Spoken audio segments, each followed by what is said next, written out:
Namuwaya Wilfred abasinga obungi gwe mbadde mumanyi nga top dancer aziikiddwa mu Miranga na Biwowe ab'eŋŋanda beewera.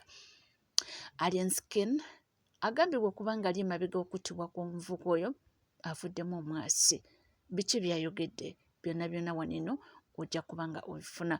Mukunjataseera akubiddwa amasasi bibaddewa byonna byonna wanino ojja kuba nga obifuna ku Legit TV 256 Station Mayanja kaweddemu dda byonna nja kuba nga mbikutuusaako ate ye Fulufiga yongedde okukulumira Catherine Kusaasira wano wokka kugamba bugambi nti gwe tuula butuuzi kalira nywera byonna biwetaaga okuba nga omanya nja kuba nga mbikutuusaako. Tugendere ddala mu maka g'omwana mulenzi Wilfred Namuwaya eyatuvudde ku maaso abasinga obungi gwe mubadde mumanyi nga Ugandan top dancer aziikiddwa naye ab'eŋŋanda bawanda muliro. Mulaba kye mutukoze Uganda. This is our brother.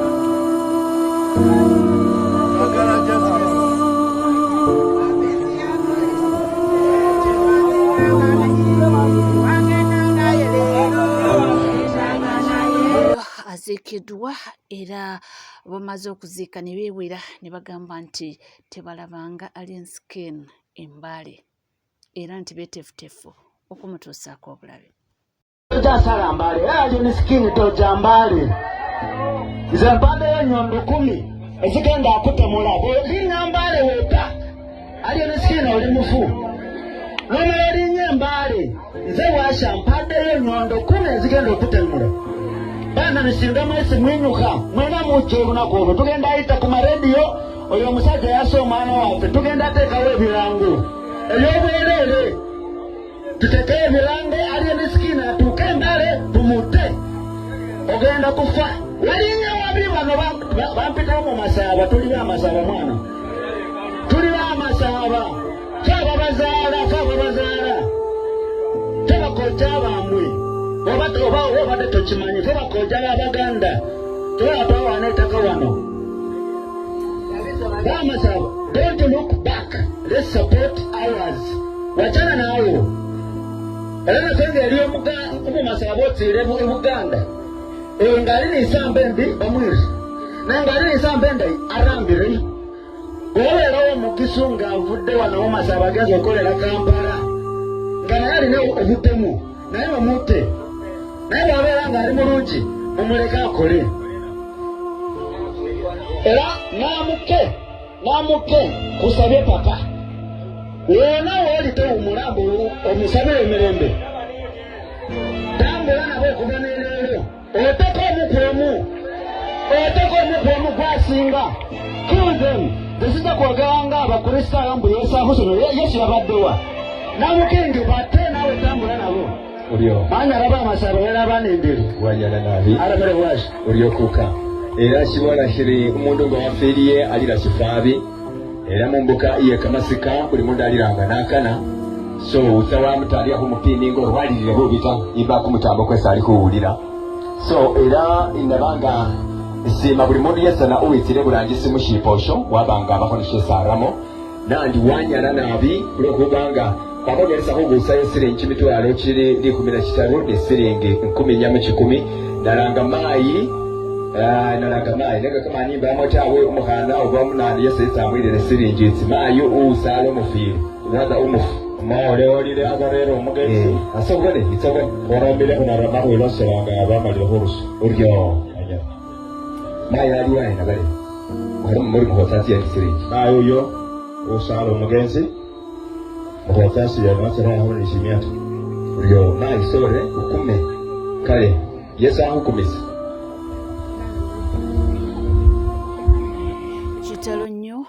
kitalo nnyo era kitalo ddala naye nga byonna byonna nga bigenda mu maaso. Alien Skin avuddemu omwasi era nga mu bigambo bye alinga akitadde era nga mwenyamivu era n'alaama mu bigambo bye bw'ati bw'ayogedde. Mwenna ababadde ku live ya Alien Skin agambye abaana ba Fangoni mwenna ekintu kyonna bwe kimutuukako mumanyi abamusse. N'agamba ate bw'atuukibwangako ekizibu temuzikiza mulukume mu nnyonnyonnyonnyonnyonnyonnyo. N'agamba ye yajja anoonya kapito wa miliyoni 8 naye bamulemesezza. Byebigambo bye byayogedde ababadde ku live. N'asigala ng'anyolwa n'agamba lwaki omulambo bagunoonyeza wange ng'ate gwafiira mulago. Okategedde byebigambo ebibadde biva mu kamwa ka Alien Skin. Gwe bw'owa endowoozayo kiri kitya?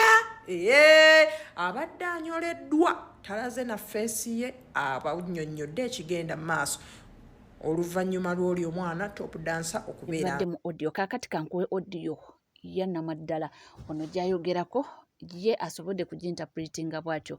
Kankuwe audio naawe owulire kiki ky'ayogedde ekyaddala.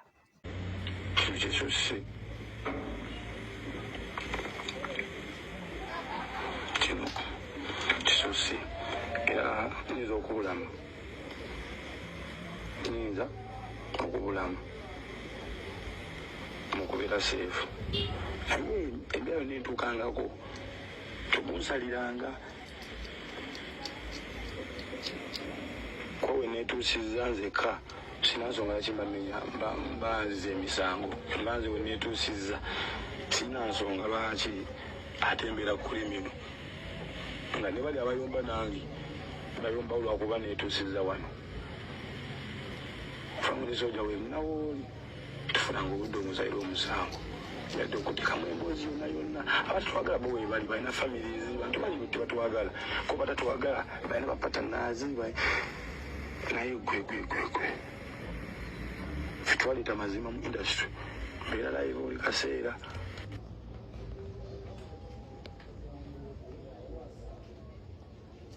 Sewaka bali balina kumpalira nti mukuba okubaawo makkati awo reality tekuli editi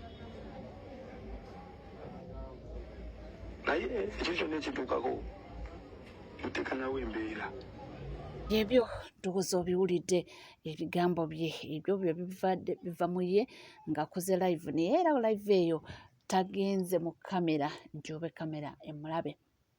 Eyo tuvuddeyo era nga tweyongerayo mu mawulire ag'enjawulo.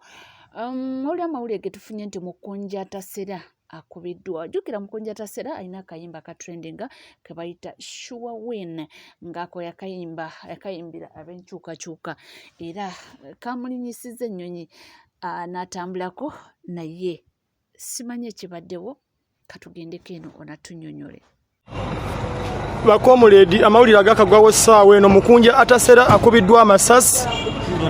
Mukunja Atasera akubiddwa amasasi naye ngenda mu ddwaliro nabe embeera kimwali yadde nze nkubiddwa naye ate nze at least naye Mukunja eyo nga tuvuddeyo mawulire si malungi yadde n'akamu. Ate eyo nga tuvuddeyo pulezidenti w'ekibiina kya National Peasants Party omukyala amanyiddwa nga Hajjat Stesha Mayanja Secretary General w'ekibiina ekyo amuwadde ekipapula ekibakuntumye. Bamusamoninze nga bamutegeeza nti ennaku z'omwezi nga 25 agende yeewozeeko oba yennyonnyoleko lwaki ye pulezidenti w'ekibiina omulamba ate lwaki aba agenda ku function n'atuuka n'okubanga ayimbira ate ekibiina ekirala. Nti kitegeeza ki nalabye n'omukulu Honorable Nsereko ng'ayogera ku kintu ekyo n'agamba nti bano be bavumaganya opposition nti obeera otya ng'olina ekibiina kyo ate ovuganya gavumenti ate n'ogenda opafomingira gavumenti nti ekyo kiba kitegeeza ki? Nti bano bevaako ne bagamba nti teri opposition mu Uganda tikubanga bw'oba okola ebintu bwe bityo onaakakasa otya abantu nti oli serious.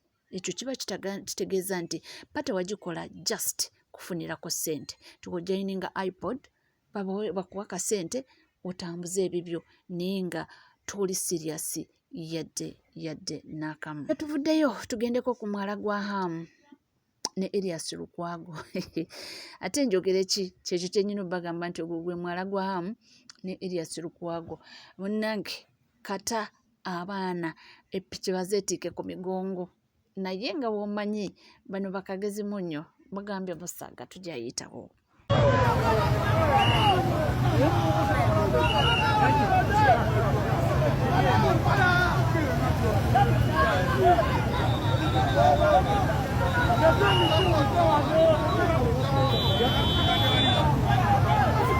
Waliwo amawulire era amabi nagaga akagwawo nti mwana muwala amanyiddwa nga Susan. Bw'oba mujjukira story eyo abagifollowinga ewa Alan Close, mwana muwala oyo yalwala. Kankutwalire ddala onakunnyonnyola ki ekyaliwo, naye nga amawulire ge tufuna nti avudde mu bulamu bw'ensi eno. Kitalo nnyo era kitalo ddala. Katuleke kankuwe akatambi kano nakunnyonnyole Susan yaani. Bantu bange era neera tufiiriddwa. Susan afudde, ffenna Susan tubadde tumumanyi. Omuwala ono yavaayo n'agamba alina akawuka ka mukenenya, abadde alina kitabani kye n'abannyonnyola obubi obuli mu kawuka n'abakubiriza okumira eddagala afudde. Mumujjukira Susan oli owa Juice, mumujjukira. Omukama amuwumuze mirembe, temumbuukira.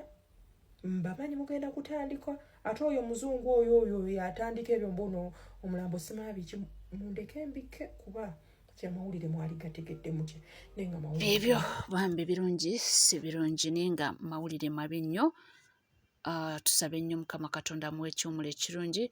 Tusabira ab'enganda n'emikwano Mukama abagumye mu kaseera ng'akakazibu nga tuvuddeko ye olutalo lwa Full Figure ne Catherine Kusaasira ndowooza lukyalanda.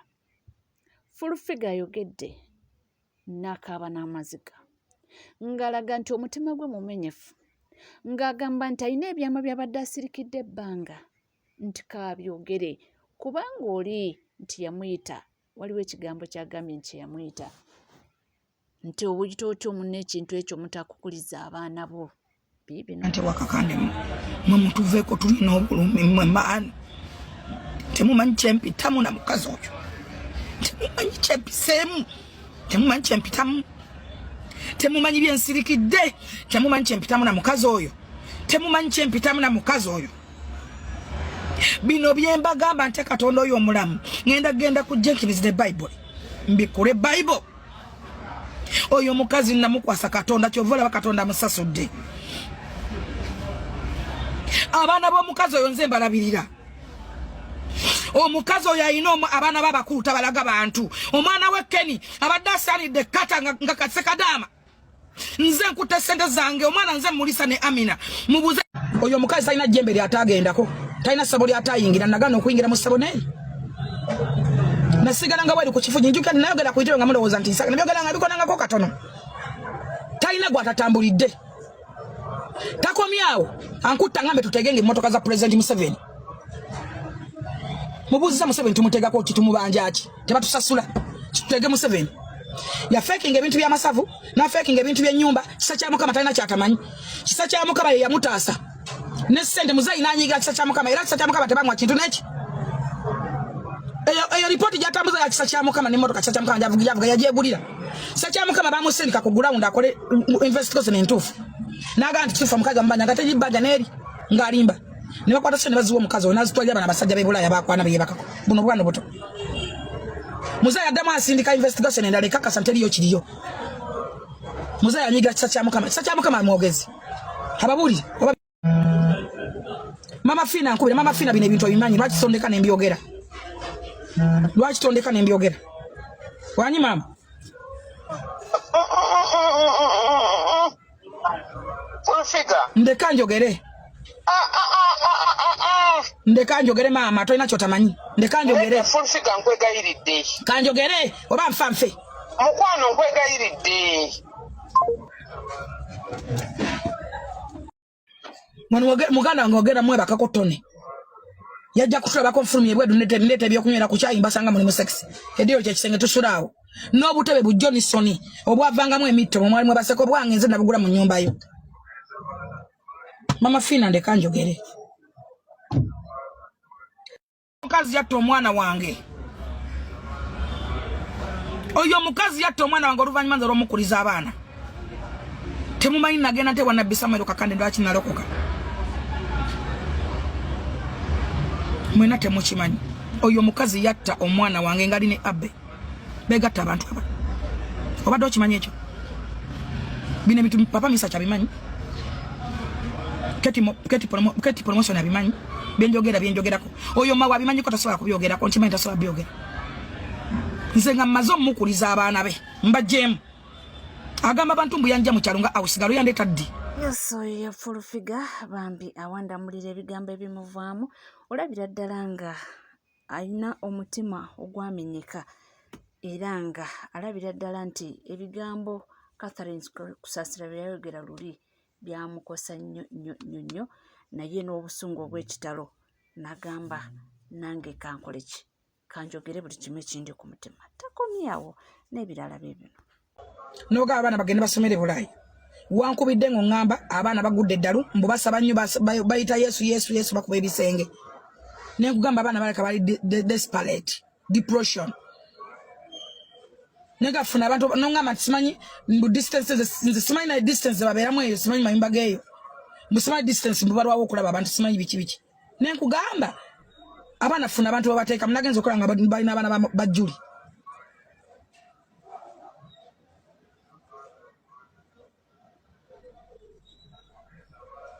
Golza Katonda asobola okuleka emirembe gwe ye bw'oba osobola okwegana abaana babo bewazaala bewali otta bali ebwa bajja batambula nga balalu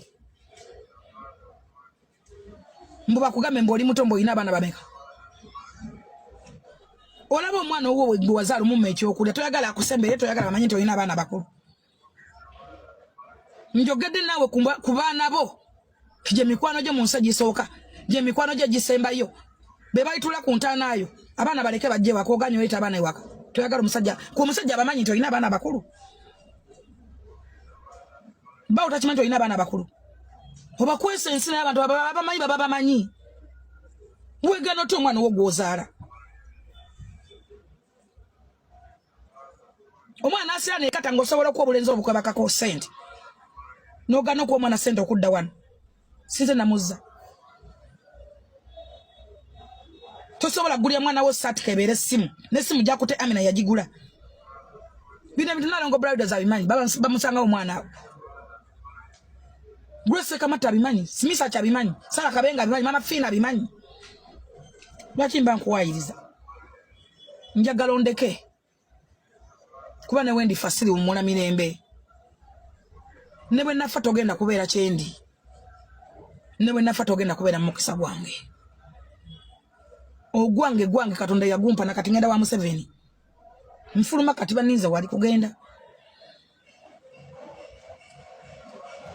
wampita mutuvuma abasirikale okuta abasirikale obavumyevumi nze ntegeera nnyo nze gw'oyita zonto nga sasa wakwegatako okuvuma abasirikale tewampita mumpisa emirundi emeka okutega Museveni mukubanga gwe muzayi akwagala nnyo bw'onoyimira muzayi ajja kuyimira muzayi nteega muteege yagenda okumpa ekifo namala kimusaba nabagambyeko nti mwana muwala Susan afudde era ningezaako banyonyola Susan yaani ne mbagamba esitole ye yali nnyonnyo ku Alan Cruz exclusive nga tunyonyola engeri gyafunamu mukenenya kakati kankuteerewo wanina akatambi yali anyonyola awo nno yali nga yatereera ng'akunyonyola nti oyinza okusanga omuntu wa sirimu n'otamusuubiriza engeri gy'abanyiriramu engeri gy'aba ng'agezze naye essaawa eno wenjogerera mugenzi naye kakatambi ke ngenda okuteerawo olabe Susan gwe mbadde njogerako avudde mu bulamu bw'ensi eno.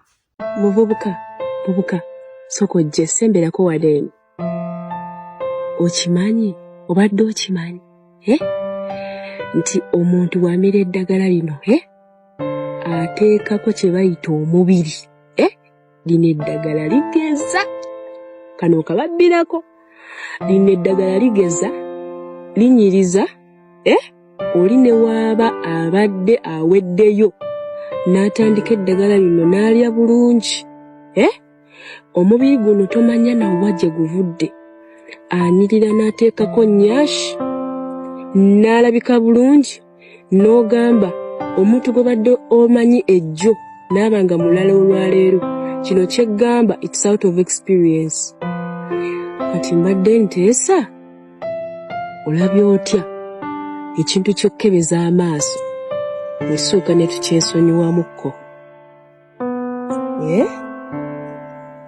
tusooke twesonyiwe tugira tukireka ekyokkebeza amaaso omuntu oyo gw'olina olwaleero dduka nnyo ogende mu ddwaliro omukebeze.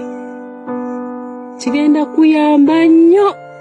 Omanyi omuntu ono abadde amira eddagala ng'alimira bulungi lyerimuwadde kino kyali oba kubanga ebiseera ebisinga mistakes ezimu lwaki tugudde mu mbi lwakubanga tukebeza maaso. Abantu abakyasinze okunyirira ennaku zino be bali ku mpeke. Muganda wange kyeggamba nkimanyi. Nsobola okulaga abantu abawera abamira empeke gyemmira nga wallahi billah omwana amalayo naye nga parkinga wali emmotoka najja n'amira empeke n'abigula n'addayo n'agenda. Gwe n'ogwa mu mbize. Tugira tuleka ekyokukebeza amaaso tugende tukebeze ebyaddala mu ddwaliro. Olwaleero bw'oddayo ewaka mugambe bebi tugendeko mu ddwaliro ojja kudda onneebaze. Yoyo mwana muwala Suzanne era nga nkugamba bugambe nti webale kubanga wekomidde ku Legit TV 256 teweerabira kubanga osubscribinga ringinga that notification bell sharinga likinga ebisigadde tukomawo nabyo tova.